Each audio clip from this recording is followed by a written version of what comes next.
క్రీస్తు యేసునందు మనలను అతిమిక్కిలిగా ప్రేమించుచున్నటువంటి మన పరమ తండ్రికి మహిమయు ఘనతయు కలుగునుగాక. ఆమేన్.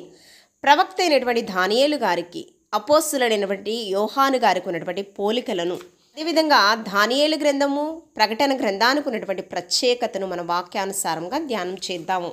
దానియేలు గారి గురించి పరిశుద్ధాత్మ దేవుడు ఆయనకి ఇస్తున్నటువంటి మంచి సాక్ష్యం ఏమిటంటే, బహుప్రియుడు అని పరిశుద్ధాత్మ దేవుడు ముమ్మారు దానియేలు గ్రంథంలో వ్రాయడం జరిగింది.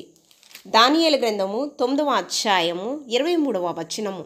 దానియేలు గ్రంథము 9వ అధ్యాయము 23వ వచనము. దానికి ముందు వచనము, అతడు నాతో మాట్లాడి ఆ సంగతి నాకు తెలియచేసి ఇట్లా, నేను దానియేలు, నీకు గ్రహింప శక్తి ఇచ్చుటకు నేను వచ్చి తిని, నీవు బహుప్రియుడు గనుక నీవు విజ్ఞాపన చేయనారంభించినప్పుడు ఈ సంగతి నీకు చెప్పుటకు వెళ్ళవలనని ఆజ్ఞ బయలుదేరెను. ఎవరొచ్చారు దానియేలు దగ్గరికి? గాబ్రియేల దూత వచ్చిందంట. ఎవరు పంపించారు? పరమతండ్రి పంపించారు. పరిశుద్ధాత్మ దేవుడిస్తున్నటువంటి సాక్ష్యం ఏమిటంటే, పరమతండ్రి నుంచి పొందుకున్నటువంటి సాక్ష్యం ఏమిటంటే, బహుప్రియుడు. రెండవ మారు దానియేలు గ్రంథము 10వ అధ్యాయము 11వ వచనము.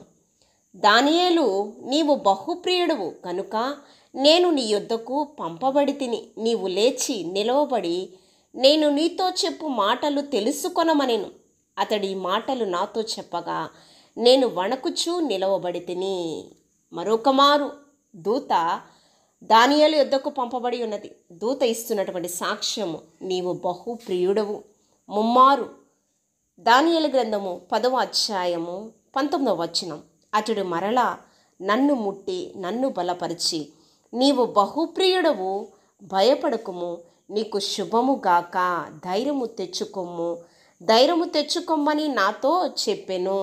ముమ్మారు పరిశుద్ధాత్మదేవుడు ఇస్తున్నటువంటి సాక్ష్యము బహుప్రియుడు అని. అదేవిధంగా భక్తుడైనటువంటి అపోస్తులుడైనటువంటి యోహాను గారికి కూడా యేసుక్రీస్తు ప్రభువారు ఇస్తున్నటువంటి సాక్ష్యము. యోహాను అనగా విజ్ఞాపన చేయవాడు. యోహాన్ అనే మాటకు అర్థము విజ్ఞాపన చేయవాడు.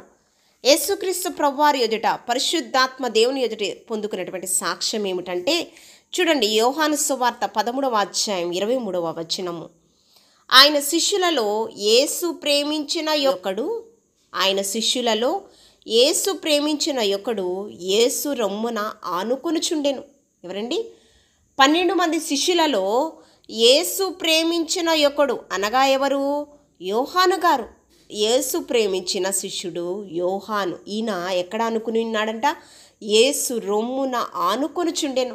లాజరు ఉన్నాడు కదా, కుష్టి వ్యాధిగ్రస్తుడు, భిక్షాటన చేసేటటువంటి లాజరు, అబ్రహాము, విశ్వాసులకు తండ్రి అయినటువంటి అబ్రహాము రొమ్మున ఆనుకొని ఉన్నాడంట. అదేవిధంగా యేసు ప్రేమించిన శిష్యుడు యోహాను గారు కూడా యేసు రొమ్మున ఆనుకొని ఉన్నాడంట. రెండవ మారు చూద్దాము. యోహాను సువార్త 19వ అధ్యాయం 26వ వచనము. యేసు తన తల్లియు తాను ప్రేమించిన శిష్యుడను దగ్గర నిలుచుండ చూచి, అమ్మా, ఇదిగో నీ కుమారుడని తన తల్లితో చెప్పెను. ఎవరు ప్రేమించారండి? యేసుక్రీస్తు ప్రభువారి చేత ప్రేమింపబడినటువంటి శిష్యుడు. యేసు తన తల్లియు తాను ప్రేమించిన శిష్యుడు దగ్గర నిలుచుండ చూచి, అమ్మా, ఇదిగో నీ కుమారుడని తన తల్లితో చెప్పి ఉన్నాడంట.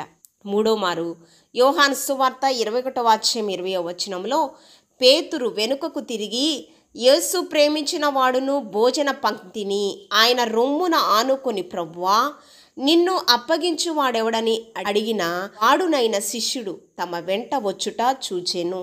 ఏమిటండి? ముమ్మారు యేసు ప్రేమించిన శిష్యుడు యోహానని మంచి సాక్ష్యము పరిశుద్ధాత్మ దేవుడు ఇస్తున్నటువంటి సాక్ష్యము. దానియేలు బహుప్రియుడంట. ఎవరి చేత? పరమ తండ్రి ఎదుట నుంచి ఒక మంచి సాక్ష్యము, నీవు నాకు బహుప్రియమైన కుమారుడవని సాక్ష్యం పొందుకుంటూ ఉన్నాడు. ఇక్కడ యేసుక్రీస్తు ప్రభువారి చేత నీవు ప్రియమైన శిష్యుడని సాక్ష్యం పొందుకుంటూ ఉన్నాడు భక్తుడైనటువంటి అపోస్తులుడైనటువంటి యోహాను గారు. ఈ పోలికల గురించి మనం చూసినట్లయితే, దానియేలు గ్రంథము, ప్రకటన గ్రంథానికి ఉన్నటువంటి పోలికలు. దానియేలు గ్రంథము, ప్రకటన గ్రంథము 2 గ్రంథాలు మనం చూస్తే ప్రవచనాత్మకమైనవి. వీటి మధ్య అనేక పోలికలు, వ్యత్యాసాలు కూడా కనిపిస్తూ ఉన్నాయి. దానియేలు గ్రంథము పాత నిబంధనలో ఉండగా, ప్రకటన గ్రంథము క్రొత్త నిబంధనలో ఉంది. దానియేలు గ్రంథము ప్రధానముగా ఇజ్రాయేలు ప్రజల భవిష్యత్తు గురించి, ప్రపంచ రాజ్యాల గురించి ప్రవచిస్తూ ఉన్నది. ప్రకటన గ్రంథము యేసుక్రీస్తు రాకడ అంత్యకాల సూచనలను వివరిస్తూ ఉన్నాయి. ఈ యొక్క 2 పుస్తకాలు కూడా ప్రవచనాత్మకమైనవి. దానియేలు గ్రంథము మరియు ప్రకటన గ్రంథము 2 కూడా భవిష్యత్తులో జరగబోయే విషయాల గురించి, దేవుడు ఇచ్చినటువంటి దర్శనాల గురించి వెల్లడిపరుస్తూ ఉన్నాయి. 2 పుస్తకాలు దేవుని యొక్క గొప్పతనం గురించి వెల్లడిపరుస్తూ ఉన్నాయి.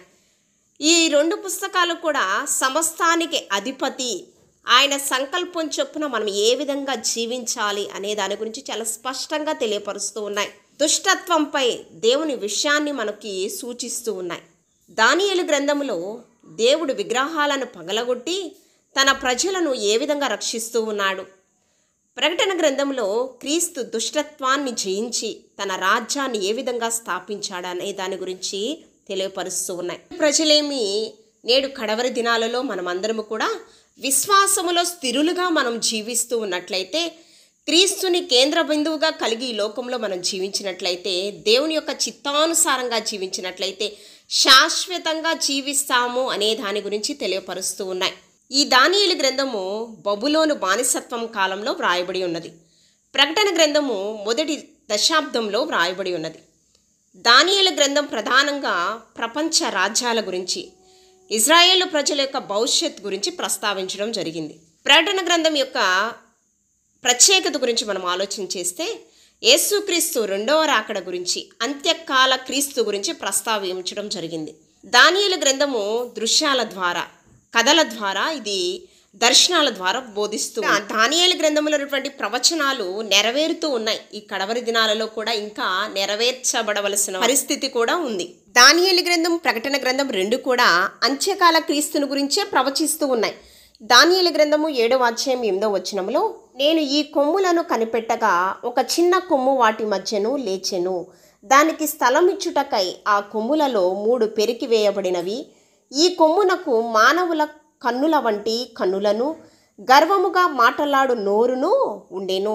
ఇది అంత్యకాల క్రీస్తుని గురించి ప్రవచించడం అనేది జరిగింది. అంతేకాకుండా ప్రకటన గ్రంథము 13వ అధ్యాయం 1-2 వచనాలలో కూడా అంత్యకాల క్రీస్తుని గురించి ప్రవచించడం జరిగింది. అందుకనే భక్తులు ఏమని ప్రస్తావిస్తారంటే, పాత నిబంధనలో ఉన్నటువంటి ప్రవక్త అయినటువంటి దానియేలు గారు, అదేవిధంగా క్రొత్త నిబంధనలో ఉన్నటువంటి భక్తుడైనటువంటి యోహాను గారు కూడా దగ్గర పోలికలు కనిపిస్తూ ఉన్నాయని ప్రస్తావించడం అనేది జరిగింది. అపోస్తలుడైనటువంటి యోహాను గారు శిష్యుడిగా ఒక గొప్ప ఆధిక్యతను పొందుకున్నాడు. అంతేకాకుండా యేసు చేత ప్రేమింపబడినటువంటి శిష్యుడిగా కూడా గొప్ప సాక్ష్యాన్ని పొందుకున్నాడు. అంతేకాకుండా యేసుక్రీస్తు ప్రభువారు రూపాంతరాన్ని కూడా, ఆ ప్రత్యక్షతను యోహాను గారికి కనపరచడం జరిగింది. యేసుక్రీస్తు ప్రభువారు పునరుద్ధానాన్ని కూడా చూసి ఉన్నాడు. యేసుక్రీస్తు ప్రభువారు ఆరోహణాన్నే కాదు, పద్మాసు దివిలో పరలోక రాజ్యాన్ని చూసేటటువంటి గొప్ప భాగ్యాన్ని పొందుకుని ఉన్నాడు భక్తుడైనటువంటి యోహాను గారు. కాబట్టి ఈ ప్రకటన గ్రంథాన్ని చదివినటువంటి వారు, అదేవిధంగా వినినటువంటి వారు కూడా ధన్యులమని ఈ యొక్క భక్తుడైనటువంటి యోహాను గారు చేత పరిశుద్ధాత్మ దేవుడు వ్రాయించడం జరిగింది. ప్రకటన గ్రంథం 1వ అధ్యాయం 3వ వచనం. కాబట్టి ధన్యులమైన మనం అందరం కూడా క్రీస్తు 2వ రాకడ వరకు కూడా సిద్ధపాటు కలిగి జీవిస్తూ, క్రీస్తు రాజ్యస్థాపన కొరకు ప్రయాసపడుతూ ఆయన కృపాసనముకు చేరేటటువంటి గొప్ప భాగ్యాన్ని పొందుకుందాం. దేవాతి దేవుడు మమ్మల్ని దీవించును గాక. క్రీస్తు రాకడ కొరకు మీరందరూ కూడా సిద్ధపరచబడుదురు గాక. ఆమేన్.